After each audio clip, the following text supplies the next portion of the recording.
conflict always lead to compromise? The answer is not always.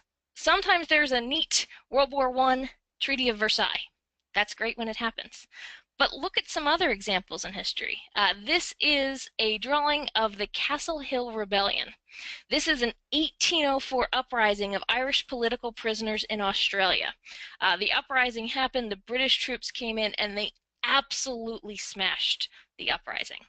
Over 200 people were executed.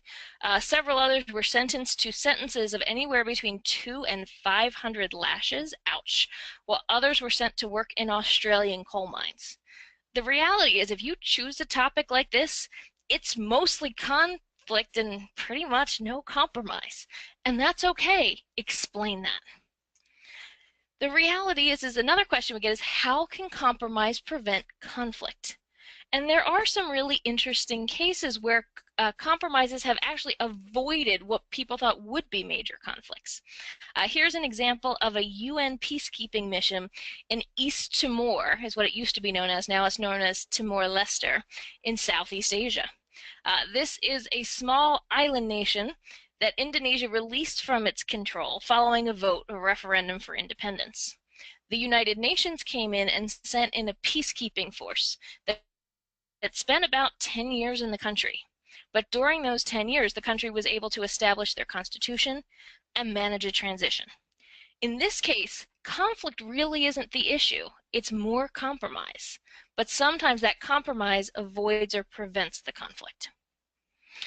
Another question we get asked, what happens when a compromise fails? Or can you look at a failure of conflict or a failure of compromise? Absolutely.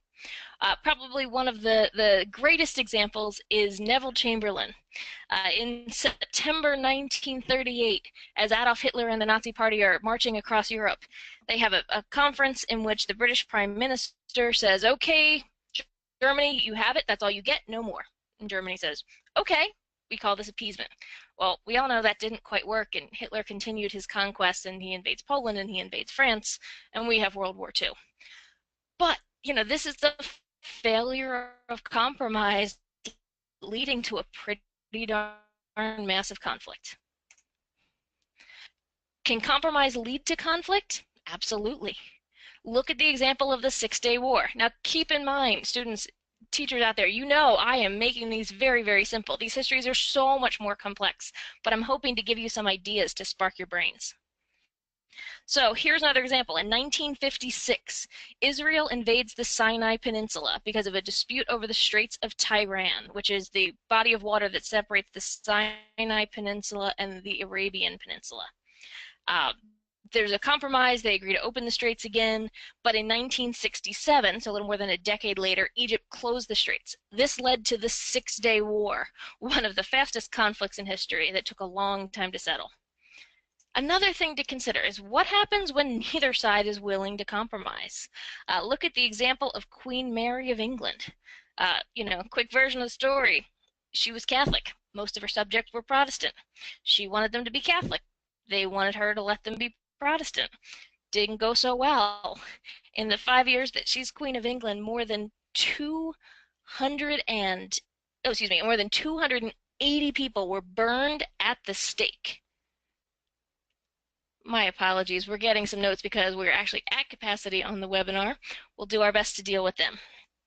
She rules for 5 years. At the end of the day, she dies. It's probably a good thing for both sides that she died. All right, can compromise resolve conflicts? Absolutely it can. One example of this is in Scotland. We're going to go back another example from British and Scottish history. In 1707, there is a treaty orchestrated by Queen Anne to unite the kingdoms of England and Scotland into the modern nation of Great Britain. In the end, these two nations exist and coexist peacefully with one king and one parliament. In this case, there wasn't really a direct conflict. There's some minor skirmishes, and they're settled by diplomacy. What causes conflict? Heck, what doesn't cause conflict? You name